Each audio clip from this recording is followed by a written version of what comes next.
TotalWellnessHealthCoaching.com and Functional Medicine Living on YouTube. Thanks for joining me in the kitchen today. This is a gluten-free, dairy-free cooking recipe today. Not low sugar, not keto, not paleo.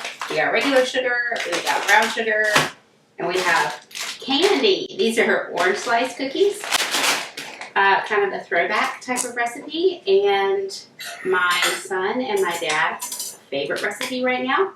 So my kids are at camp for a while, and I thought I would make a little treat for them coming home this weekend, and I thought I would show you this recipe. So, you know, here are all my ingredients. Here's my palm shortening bowl. You can use a mixer if you want. You can use a hand mixer.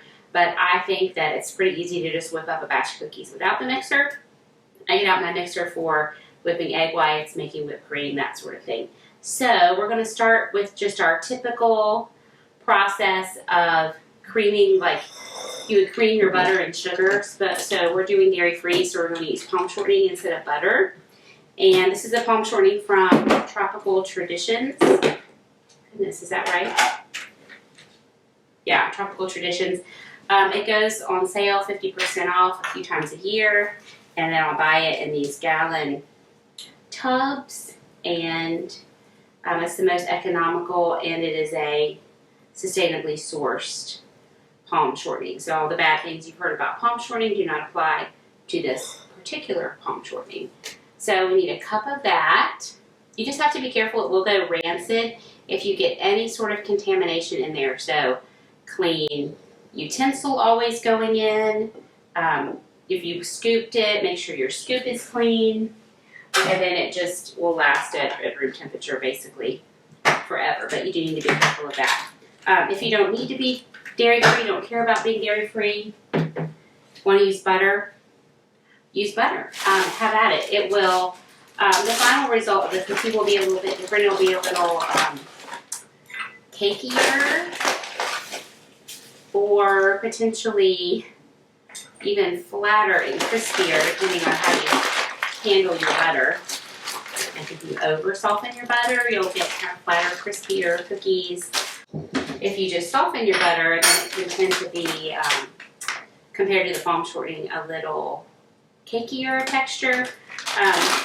But it's not going to be bad. In no way are these cookies going to be bad. So we want a cup of packed brown sugar.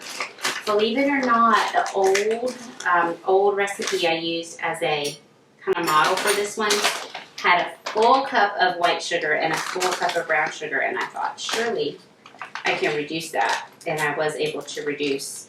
I kept the brown sugar because I wanted that molassesy flavor, but as you saw, I reduced the white sugar down to a quarter of a cup. So we just cream these together, so just kind of mixing them together. I think maybe I forgot to get out my vanilla. Is there vanilla in this recipe? There is not vanilla in this recipe. So how you doing? How's summer going for you where you are?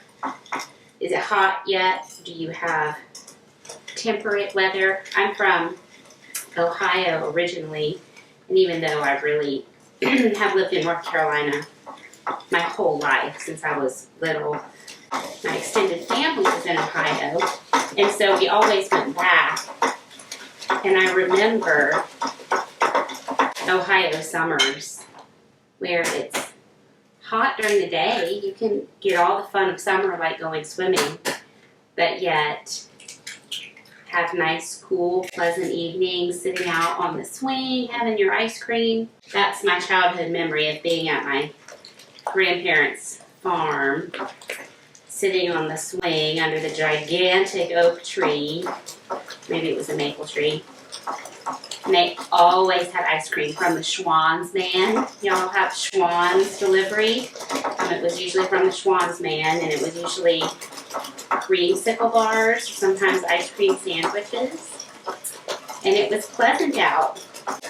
In North Carolina, in the summer, in the evenings, it's still hot and humid. So I definitely love those Midwest summers a little bit better. even though I love North Carolina, I love living here. And this is where most of my family is now. I miss the cooler summers. Okay, so we have our granulated sugar, our brown sugar, our palm shortening, and our eggs all in there. Now I'm going to mix in some of my dry, and then we'll get to the special stuff. Okay, so this recipe takes it doesn't need arrowroot. I'm not sure why I got this out. I was thinking my typical paleo baking, which is almond flour and arrowroot, but that is for another recipe that I was writing up for you today. We need 2 cups of quick cooking oatmeal or just oatmeal. You do really want to get gluten-free oats because there's a ton of cross-contamination with grains in general. So even though oats are a gluten-free grain themselves, they're going to be processed generally in a way so that there is a ton of cross-contamination. So these Bob's Red Mill organic old-fashioned gluten-free oats came from Thrive Market, and you can get them in multiple places. But these are old-fashioned rolled oats, and so they're these big whole flakes. And you want to break those down a little bit because the whole oats will just not blend into your cookie batter as well. So if you have quick cooking oats, they will be fine as they are. But if you have either old-fashioned or sometimes called just rolled oats, you're going to want to run them through a blender or food processor a little bit just to break them down a little.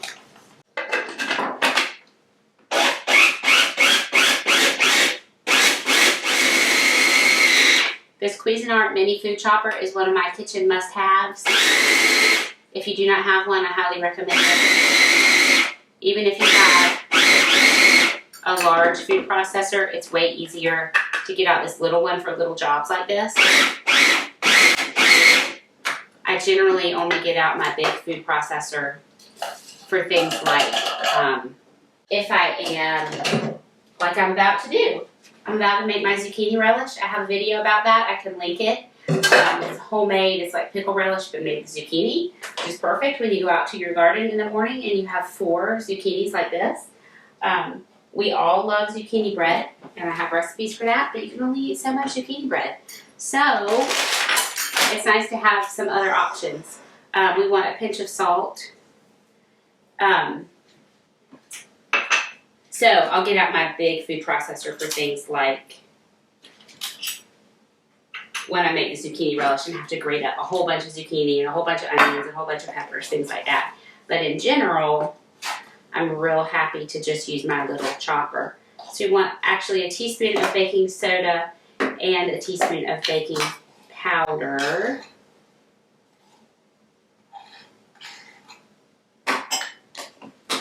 Okay, so I want to go ahead and mix these. So remember, this is just our wet stuff, the palm shortening, the sugars, and the eggs. And I'm mixing in my oats, my leavening, and my salt. So to go, actually I'm going to go ahead and put my coconut in. The coconut is optional, but I really like it. I've also added to this recipe chopped pecans, chopped walnuts, you know, that candied pineapple that's like in trail mix and stuff. I've put that in, and it is super duper delicious. I called them tropical cookies. But you can totally leave the coconut out if you are not coconut fans.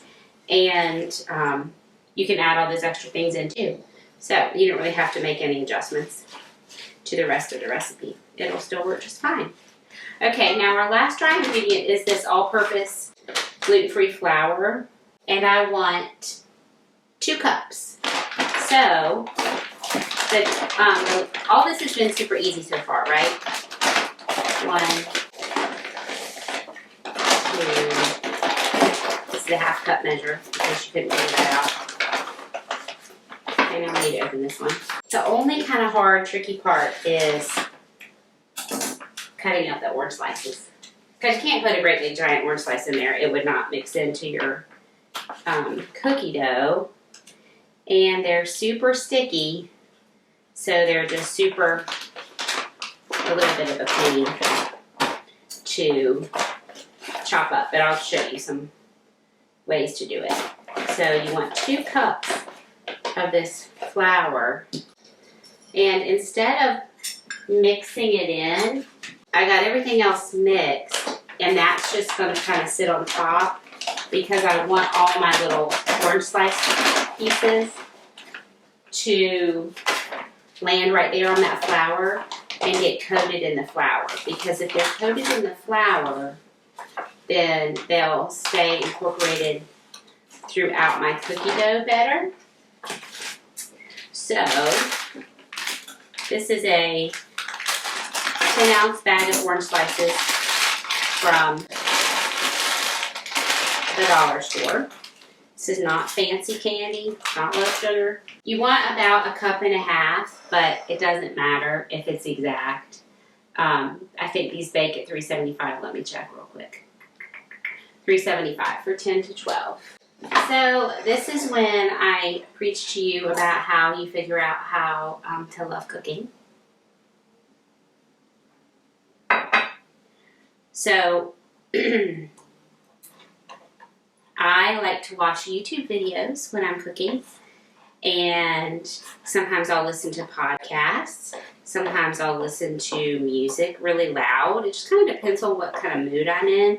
Usually I go for podcasts because that's like my watching TV, and it's a real special, indulgent feeling sort of thing to do. But whatever it takes for you to figure out a way to enjoy being in the kitchen, figure out a way to enjoy being in the kitchen, and then you can look forward to doing something like this, even though it's a teeny bit tedious. We're going to speed this up, and I'm going to stop talking, but you will see that it's not really hard. It just takes a little bit of time. And after I cut about, 1, 2, 3, just a few of them, I'll put them in my bowl. I'll take just a second and separate them out, or else they'll be all in a clump. You don't want them in a clump. Otherwise, you just stick the whole orange slices in there. That's not what we're going for. We're going for little bites of orange slice in each bite of cookie. And so, just take a second and drop them in. So you can use your knife like this. Sometimes it helps if you kind of coat your knife blade with the flour, because then once you cut it, it's sticky on that side. I find that doesn't make too much of a difference. If you want to take the time to do it, it might make it a little easier. And you really want to cut these in pretty small pieces. So you see I'm cutting each one in half. So you have 2 halves like this. And then give each one slice to 2 or 3 slices. And then dice them up, just like you're dicing carrots. Pretend you're dicing carrots, and these are carrot cookies, and they're super healthy, full of vegetables. But they're not. They're full of candy, and they're delicious. Okay, I'm going to stop talking. I'm just going to cut the rest of these up.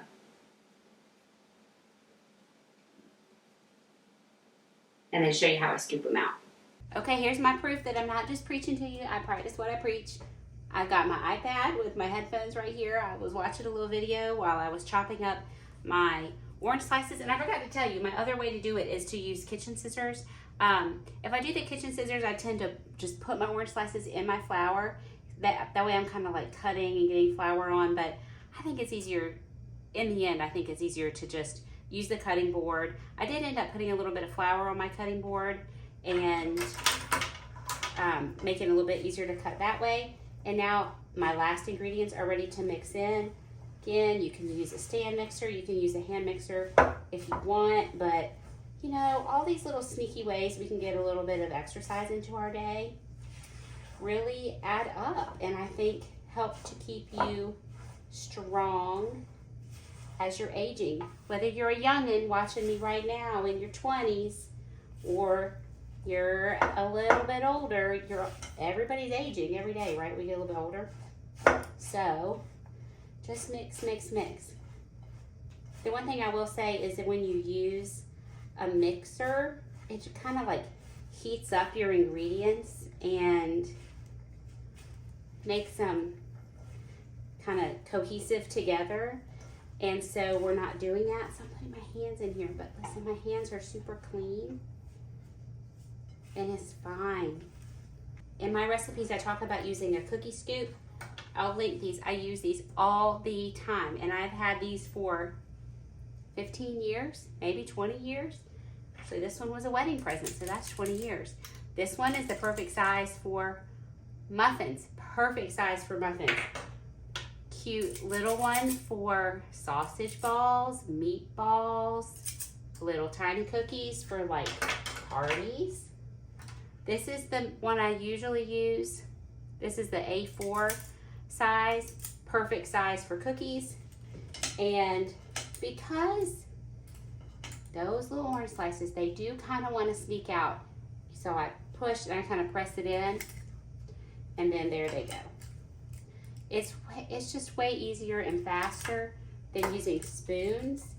And then all your cookies are the same size, which makes them look nice if you're like taking them to a party, or, you know, gonna present them on a platter or something. But even just more importantly than that, it makes them cook evenly. So you don't need to watch me do this. This is all there is to it. You just scoop them out, and we're gonna bake them for 10 to 12 minutes. So you go watch the end of this video and see how delicious these cookies look and taste, because you know I'm going to taste them. And I'm going to go keep scooping and watch my video.